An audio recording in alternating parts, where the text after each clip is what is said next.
Hola, ¿cómo están? El día de hoy comenzaremos a revisar una serie de videos de microbiología. Para el primer capítulo tendremos la revisión del eje central de la microbiología y vamos a analizar la morfología bacteriana. Bien, y para empezar vamos a analizar qué es la microbiología.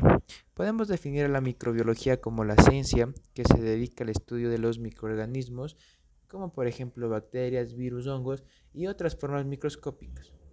En esta rama se investiga principalmente la estructura, función, reproducción, interacciones y metabolismo de la diversidad de estos organismos microscópicos. También esta ciencia se encarga de analizar lo que viene a ser la relación entre la microbiología y su aprovechamiento para la sociedad, ya que la microbiología cumple un papel muy importante en la salud humana, en la enfermedad, en la ecología y en la industria. En esta sección de videos vamos a centrarnos en primer lugar en las bacterias. Entonces, para comenzar a centrarnos en las bacterias, tenemos que saber que las bacterias están compuestas también por células, pero son células diferentes a las de nosotros, son células procariotas. Una célula procariota es el componente celular de los procariontes. ¿Y qué son los procariontes? Los organismos unicelulares que pertenecen a los dominios bacteria y arquea. Eso en cuanto a la definición general. Ahora, ¿cuáles son las características de la célula procariota? La célula procariota se caracteriza en primer lugar por no poseer un núcleo diferenciado. Y como no posee un núcleo diferenciado, el material genético va a estar disperso en el citoplasma, para comenzar. Y luego, otra ventaja que tiene la célula procariota es su tamaño diminuto. El diámetro de las células procariotas puede oscilar entre 0.1 y 5 micrómetros. Al ser células tan pequeñas, se conoce que el tamaño de la célula es proporcional al intercambio de nutrientes entre los organelos celulares. Por lo tanto, esta célula va a intercambiar nutrientes más fácil y por ende esto presenta una ventaja para su crecimiento. Entonces, esas serían las principales características de la célula procariota. Vamos a analizar ahora algunas partes importantes o las partes más importantes de la célula procariota. Para comenzar tenemos el flagelo, que es esta especie de cola que ustedes pueden ver en este caso en la parte inferior del diagrama. El flagelo es una estructura filamentosa que se encuentra en la superficie de las células procariotas. Los flagelos bacterianos principalmente están compuestos por proteínas llamadas flagelinas y además su principal función es permitir el movimiento celular. Esa es la principal función del flagelo. Si nos desplazamos un poco más arriba, vemos a los pilis o pilus. Algunos lo conocen como pilus también. Son esta especie de pelos que ustedes pueden ver alrededor de la estructura celular. Entonces el pili prácticamente son apéndices pilosos que también se encuentran en la superficie de la célula. Principalmente están formados por una proteína llamada pilina. Y bueno, podemos decir que los pilis son más cortos, rectos y delgados que los flagelos. Además, principalmente los pili se pueden considerar como un mecanismo que ayuda a las células, y en este caso a las bacterias también, a adherirse a la superficie. Pero también existen pilis que se conocen con el nombre de pilis sexuales. Estos pilis sexuales están involucrados en la conjugación bacteriana. Y esta conjugación bacteriana no es nada más que un proceso de intercambio genético. Entonces, los pili también me sirven para, o también son conocidos como un medio de intercambio de información genética.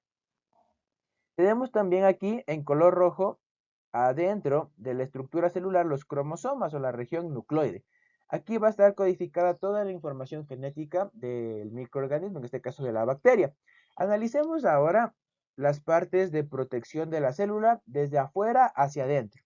La parte que estoy señalando en este momento, esta estructura un poco marrón, la estructura principal, se conoce con el nombre de cápsula. Sí, se conoce con el nombre de la cápsula. Y ahora, ¿qué es esta famosa cápsula? La cápsula es una capa externa presente en algunas células procariotas. ¿Por qué digo en algunas células procariotas? Porque no todas las células sintetizan esta cápsula. Esta cápsula está compuesta principalmente de polisacáridos y de proteínas. Y la cápsula, su principal función es ayudar a proteger a la célula contra el estrés ambiental. Además de que también permite o facilita la adherencia a superficie. Más adentro tenemos la pared celular, que es este componente de color rojo que pueden ver debajo de la cápsula. La pared celular es una estructura rígida que rodea la membrana plasmática de las células procariotas. ¿Cuál es su principal función? Que proporciona soporte y protección a la célula. Pero cuando estamos analizando la pared celular de las células procariotas, es muy importante este componente. ¿Por qué es muy importante? Porque es una de las herramientas más potentes que existen en la microbiología para poder realizar la diferenciación bacteriana. Más adelante hablaremos de las bacterias gram positivas y gram negativas. Pero bueno, la pared celular juega un rol muy importante, puesto que las bacterias gram positivas tienen una pared celular más gruesa en comparación que las células gram negativas, perdón, que las bacterias gram negativas, de tal manera que la pared celular de las bacterias gram positivas están compuestas principalmente de péptidoglicano, un polímero que, así en resumen, está compuesto de azúcares y péptidos. Entonces, esta pared celular proporciona rigidez y protección a la célula. Por lo tanto, esta pared celular, o de hecho, el grosor y la composición de esta pared celular va a variar de bacteria a bacteria. Si tengo una bacteria gram positivo, será una pared celular más grande. Y si tengo una, en este caso, una bacteria gram negativo, tendré una pared celular más pequeña. Más en la parte interior se encuentra la membrana plasmática. ¿Qué es la membrana plasmática? En pocas palabras, es la estructura que rodea al citoplasma. Ya sabemos que la membrana plasmática está compuesta principalmente por fosfolípidos y proteínas. Y bueno, además de cumplir una función de barrera, la membrana plasmática también desempeña un papel en el transporte de nutrientes. Adentro tenemos en toda la parte celeste viene a ser el citoplasma, que básicamente es el esqueleto o lo que le da soporte a la célula. Y estos puntos rojos vienen a ser los ribosomas. Los ribosomas son muy importantes porque aquí ocurre el proceso de síntesis de proteínas. Una vez que ya analizamos la célula procariota, estamos listos para analizar la morfología celular o morfología bacteriana. En microbiología, el término morfología significa la forma que tiene una determinada célula.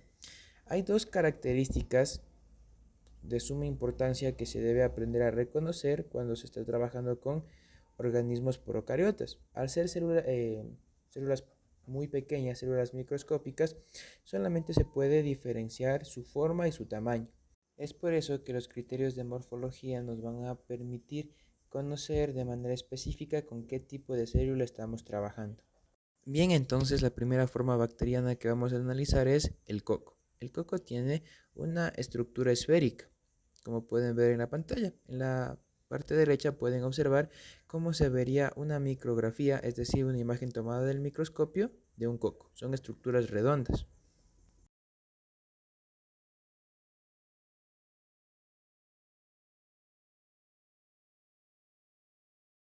Más abajo podemos encontrar estas estructuras en forma de varilla, unas estructuras un poco más alargadas que se conocen con el nombre de bacilos. En la parte derecha de la misma forma podemos ver cómo se visualizan los bacilos en un microscopio. En la parte inferior ya están las famosas bacterias conocidas con el nombre de espirilo, como su nombre mismo lo indica, son bacterias en forma de espiral. Y a la derecha tenemos la micrografía para que puedan observar cómo se ven las bacterias al microscopio. En la parte superior derecha podemos ver a las espiroquetas, que son estas estructuras más alargadas, un poco más delgadas y en forma de espiral. En la micrografía podemos ver que se pueden reconocer o se diferencian a simple vista de las demás estructuras por su peculiar forma, en este caso alargada y delgada, ¿no? Que más o menos se asemeja al signo de integral. Más abajo podemos ver dos categorías más de bacterias, las bacterias gemantes y con apéndices. Se diferencian y se caracterizan a su vez porque poseen la presencia de pedúnculos y de hifas. Sin embargo, aún no vamos a profundizar tanto estas bacterias. Las profundizaremos en videos más adelante, pero también forman parte de la morfología bacteriana. En la parte inferior podemos ver las bacterias filamentosas, que igual son bacterias sumamente largas y delgadas.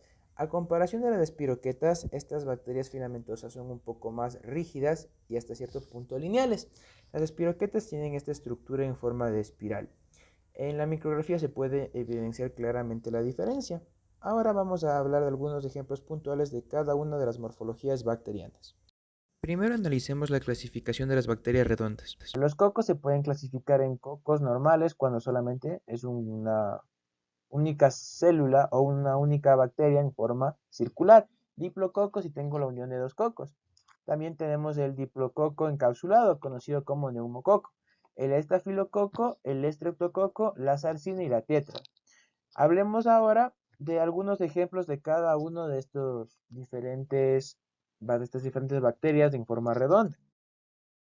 Veamos ahora algunos ejemplos de cocos. Para comenzar, tenemos la bacteria Neisseria meningitidis. Es una bacteria gram negativa perteneciente al género Neisseria que, como pueden ver, se agrupa en forma de diplococos. Aquí pueden ver una imagen de los cocos unidos en pares. Entonces, esta bacteria es la principal causante de la meningitis. Por acá a la derecha tenemos el Staphylococcus aureus, que como su nombre mismo lo indica, es un ejemplo de los estafilococos. Aquí podemos ver en esta micrografía cómo todos los cocos están unidos en agrupaciones. Esos son los estafilococos. El Staphylococcus aureus, para ser específico, es una bacteria gram positiva que puede causar una variedad de infecciones en humanos, desde infecciones leves en la piel hasta más enfermedades como por ejemplo la neumonía. Por aquí abajo tenemos una bacteria conocida como Streptococcus pyogenes, que es un ejemplo de estreptococo. Aquí en la imagen es igual una imagen tomada del microscopio. Pueden ver que son cadenas cíclicas de cocos. Entonces, eso vendría a ser un estreptococo. Una cadena cíclica en forma seguida, un poco en forma lineal, de cocos. Sobre esta bacteria podemos decir que es la principal causante de diversas infecciones como la faringitis, las infecciones en la piel o también la fiebre reumática. Entonces es una bacteria muy peligrosa. Y por aquí abajo podemos ver un ejemplo de zarcina, que como pueden ver en la micrografía son agrupaciones de 4 cocos. Entonces aquí se puede ver con claridad los 4 cocos agrupándose, en este caso, para dar lugar a la zarcina. Ahora analicemos la clasificación de los bacilos. Como pueden ver, existen los cocobacilos, que son una forma intermedia entre los bacilos y los cocos. Tenemos los bacilos normales, los diplobacilos, que son la unión de dos bacilos, las palizadas o empalizadas, que son bacilos dispuestos en forma vertical, y también tenemos los streptobacillus, que ya son cadenas más grandes de bacilos unidos de manera consecutiva. Nótese que se están uniendo la cabeza y la punta de los bacilos en los estreptobacilos. Ahora veamos algunos ejemplos de los bacilos, de algunas bacterias en forma de bacilo. Para comenzar tenemos la bacteria Coxiella burnetii, que es un ejemplo de cocobacilo como pueden observar en la pantalla. Esta bacteria es una bacteria gram negativa que es la responsable de causar la famosa fiebre Q.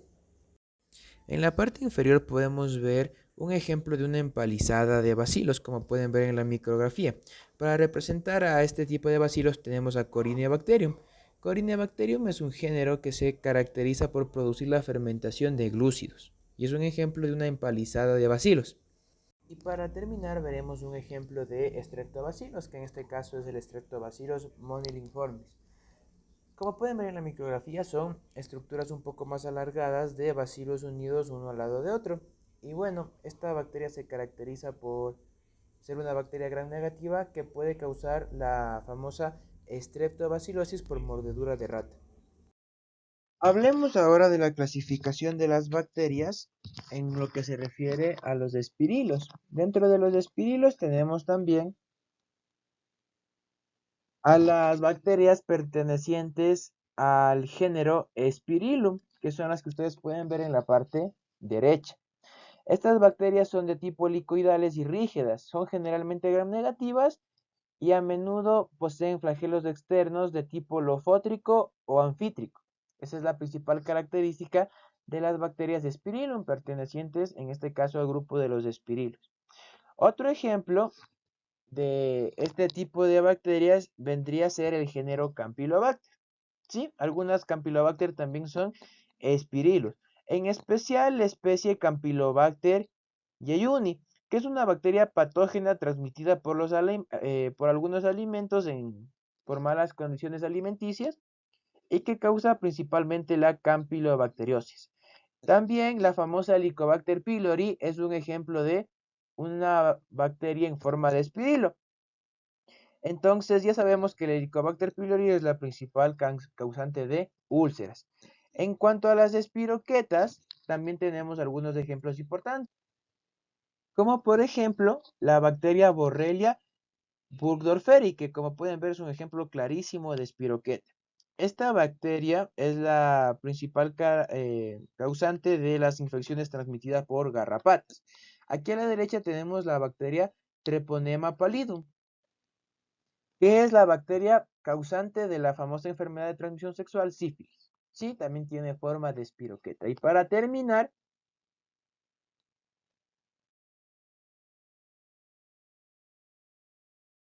veremos algunos ejemplos de las bacterias filamentosas.